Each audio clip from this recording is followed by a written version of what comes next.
And now, will you all pray with me, please? Christ, our teacher, you reach into our lives not through instruction or doctrine, but through story. Open our hearts to be attentive, that seeing we may perceive, and hearing we may understand, and understanding our very lives might be transformed. Amen. A couple months ago, one of my brothers posted a picture online of all 4 Novotny siblings sitting on the stairs together. Must have been a Thanksgiving or a Christmas. It was staged, and it was more awkward than cute because we were all fully grown. At first, I was confused when I saw the picture. The caption read, "Love my family," and this all seemed uncharacteristically sweet coming from my brother. This from the same brother who, as children, could torment me with a mere glance. The same brother, master of wedgies and stop hitting yourself, stop hitting yourself. This same brother, bestower of infuriating nicknames. To this day, he still calls me Bob, which just for some reason really got me no disrespect to any Bobs in the house. But it was the logic of it. I would spell my name, he'd say K-I-T, spells Bob. So I was confused. But it turned out, with a little research, that it was National Sibling Day, one of those strange quasi-holidays, much celebrated on social media, that seem relatively harmless, even fun, if mostly there to try to sell you stuff. Apparently there's National Wine Day, National Cookie Day, National Puppy Day, and here I thought every day was Wine, Cookie, Puppy Day, but Sibling Day? Really? Was this really my brother? Had someone hacked into his Facebook account? So I read the caption again, this time scrolling all the way down. "Love my family," it said. This was the only picture I could find of all 4 of us together, and then there it was. I'm still the best looking, though. Aha! There it was, love wrapped up inextricably with sarcasm and competition. That's the brother I know and love. I don't know about your family, but I'd venture to say that most sibling relationships share some undercurrent of comparison, teasing, tension, even torment. It's the sibling calling card, like matching outfits or bunny ears or arms slung around each other's necks somewhere between embrace and headlock. Sibling relationships can be powerful and they're hard. Our siblings are our first playmates, our mirrors, our foils, sometimes our nemeses. And the Bible is full of and fascinated by these sibling relationships, which often double as a kind of ethical stand-in for all our relationships as human siblings, fellow children of God. And while we're going to talk in depth about sisters and brothers this morning, I want to acknowledge that, of course, not everybody has siblings or siblings who are in our lives. So just by a quick show of hands, who here is an only child? Okay, good. I just wanted to make you feel special since you're used to that.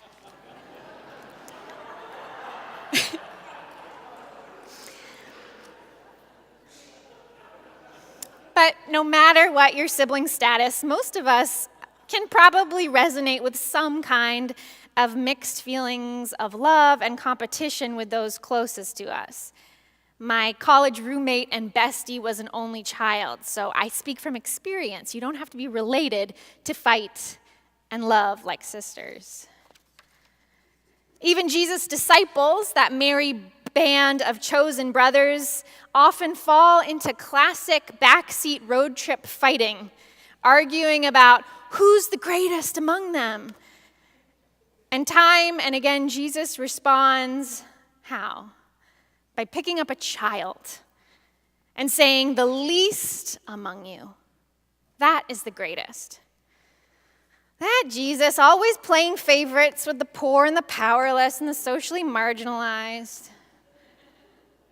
The Bible, our Bible, is full of, fascinated by sibling relationships. Take Psalm 133. How good and pleasant it is for sisters and brothers to live together in unity. Aww. If the poetry of the Psalm sings the ideal, then the book of Genesis deals with the real, which is not always good and pleasant and unified.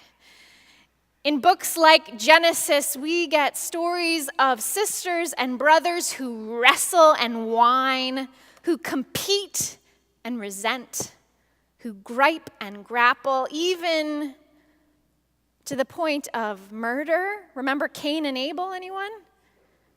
Am I my brother's keeper? Cain says after killing his brother. Even to the point of selling their kid brother into slavery. Go, go, go, Joseph, anyone? It's all fun and games, it seems, until somebody gets killed or sold into slavery.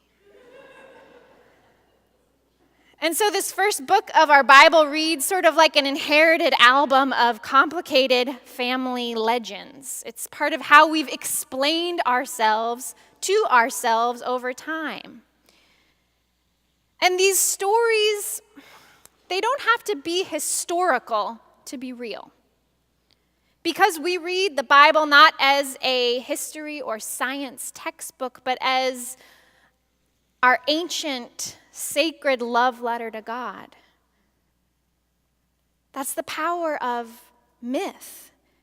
Maybe it didn't happen exactly that way, but it's always happening. Look around. I mean, we are still chock full of family drama. Papas and mamas with favorites and black sheep, monogamous and multiple partners, child-free and longing for children, or up to our ears in kids and step-siblings and half-siblings and all kinds of love-hate relationships. And so today's story, the one we heard from the Bullard sisters of Jacob and Esau, is a quintessential tale of sibling rivalry. And as I wrestled with this old familiar story this week, what I learned was that struggle precedes us.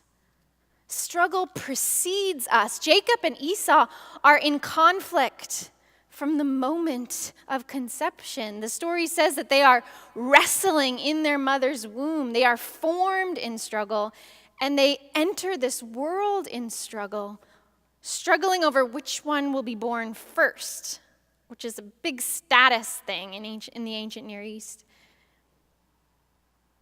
Even the word Jacob, as he grasps at his heel, is a Hebrew idiom for deception. Struggle precedes them. And if you pay attention to the story, it only gets a brief mention, but you'll notice that the struggle between the brothers is preceded by the struggle for them. The parents struggle with fertility. Their parents, Rebekah and Isaac here, much like Sarah and Abraham before them, and like so many parents, struggle precedes these children's entrance into the family. Struggle precedes us. Rebekah gets one line in the story, and it is a plea to God. As the children wrestle inside her, she cries out, "If it is to be this way, why do I live?" Struggle precedes us. People have been crying out that prayer for millennia. Struggle precedes us when we do not get what we want, and it precedes us when we finally get exactly what we want. like Rebecca finally getting pregnant, and then here comes more struggle. This story of Jacob and Esau wrestling came alive to me this week. I spent the morning of Memorial Day at San Pablo Park with my sister-in-law's twin sister and her twin 2-year-old boys. So the image of twin boys going at it is fresh in my mind. And at the park, we were talking about life and parenting, and I asked how it was being a new mom, and she said immediately in one breath, "I love it, and I hate it." And then she smiled and ran away because one of them was climbing a chain link fence and the other was fully eating sand. Struggle precedes us, and we run after it, perpetually behind, but often doing a really commendable job of it, all things considered. Struggle precedes us, which is to say, struggle does not just proceed from us because we're hopelessly flawed or keep making terrible choices. It actually precedes us. It comes before us. It is part of the family tree we inherit, the air we breathe, the amniotic fluid we're formed in. Social scientists put it this way: we are wired for struggle. That predisposition to struggle is built, baked in, but it doesn't mean we're broken. Rather, as Brene Brown says, you are imperfect, you are wired for struggle, but you are worthy of love and belonging. As I was watching these two little boys go at it and pull on toys and follow each other around in circles, I was wondering if there's anything good behind rivalry. Doesn't it help our resilience a little bit and help us learn how to get along with each other? After all, a little rivalry can be motivating. Think of postseason basketball. Ambition is wrapped up in competition, and our struggle can sometimes be our survival instinct at work. But when the struggle, the rivalry, is what shapes our identity and our days, it can become a miserable prison. Apparently, even monkeys judge their contentment based on what everybody else is getting. There was a study at Emory University with capuchin monkeys, and they would be given, in exchange for a stone, a little cucumber. And they were just very content with that until some of the monkeys got a little grape, a sweet little grape instead. And then the monkeys went crazy. In other words, comparison is the thief of joy, which is why keeping up with the Joneses or the Kardashians or whoever you're trying to keep up with is a dead-end effort, ultimately. Why scrolling social media can sometimes make you feel like your life, even your family or your cookie, aren't as good as somebody else's. As if there were a limited amount of human flourishing and love to go around, as if this life was a zero-sum game. And whenever we try to find our footing by comparison, it is the thief of joy. It is spiritual quicksand. Which is exactly the scarcity mindset that drives Jacob in our story to steal and trick and barter Esau for his blessing. Now, Jake and Esau, the brothers, they couldn't be more different. They must have been fraternal twins. Esau is loud, Jacob is quiet. Esau is outdoorsy, Jacob is indoorsy. Esau is red and hairy and wild, his father's son. Jacob is domestic, lives in tents, a well-groomed mama's boy. I wonder, reading this and seeing these twins earlier this week, how much of these differences were nature or nurture, and how many got conditioned because Mama Rebecca or Papa Isaac kept repeating, "Oh, Esau, you're so wild," or "Jacob, you're the clever one," and how our roles often get reinforced and sometimes become rigid when we repeat them. Again, they too can become a prison that we feel we have to live up to, whether it's our smartness or our wildness. Which brings us to the second half of our story. Here's Esau, the outdoorsy one, coming in from the field, and he's hungry. He's more than hungry. He's hangry. And here's domestic Prince Jacob cooking a stew, lentil curry, and fresh bread, something from Mark Bittman. And what happens? Esau, the hungry one, gets tricked out of his birthright, the story says, his blessing. And what are we to make of this? I mean, besides it being a reminder to not make any important decisions on an empty stomach, this story shows us what happens when fear and scarcity dominate a relationship, when there isn't enough, the idea that there isn't enough to go around colors our decision-making, when makes us at the mercy of that gnawing hunger for more. So why do we do it? Why did he do it? Why do we continue to get caught in that cruelty and manipulative behavior with our siblings? Experts in the psychological field of sibling rivalry seem to agree that at the root of that jealousy and competition between brothers and sisters is, I quote, each child's deep desire for the exclusive love of his or her parents. Exclusive love. Exclusive love. Does that remind you of anything? Doesn't it sound a little bit like the worst of religion? Exclusive love that is used to shame and blame and have power over or against. Isn't that what's wrong with our systems of oppression, this notion of limited blessing cramping our hearts and mind? And why in this story does Isaac only have one blessing to give? I never understood that. And reading it this week, I started to wonder, maybe this limited blessing thing was a self-fulfilling prophecy. It doesn't get any mention until Jacob and Esau fight for it.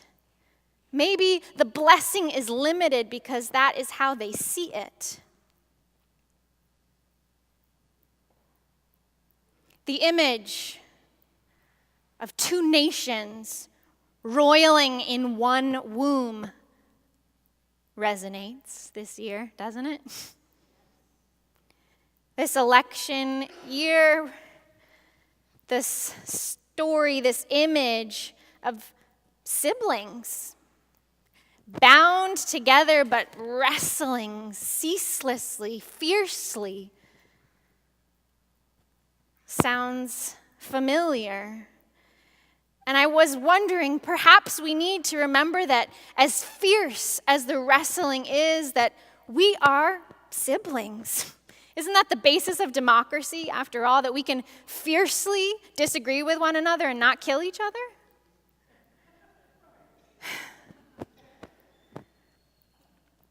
And sometimes the strongest struggles are actually felt with those with whom we share a lot, like two members of the same party, perhaps. Siblings, twins wrestling in a womb. This story washes over me, reminding me that we are siblings, even if estranged.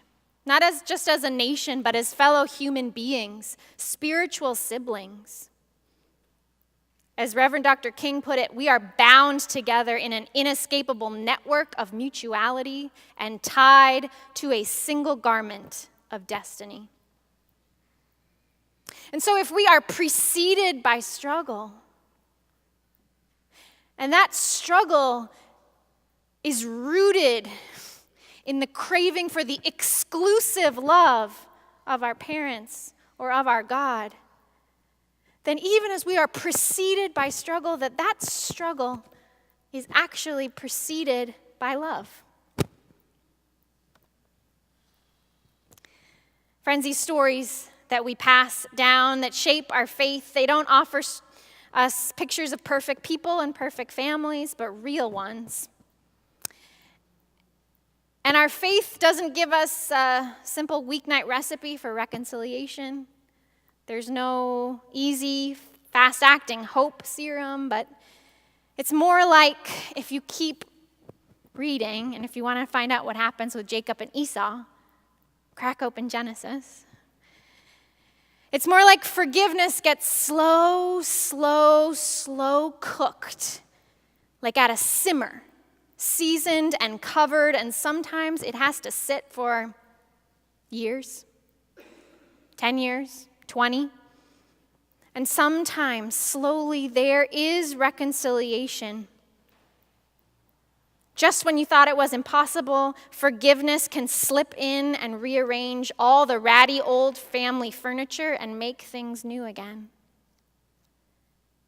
How good and pleasant it is when siblings live together in unity, in harmony, especially after long years of dissonance during which God remains by our side.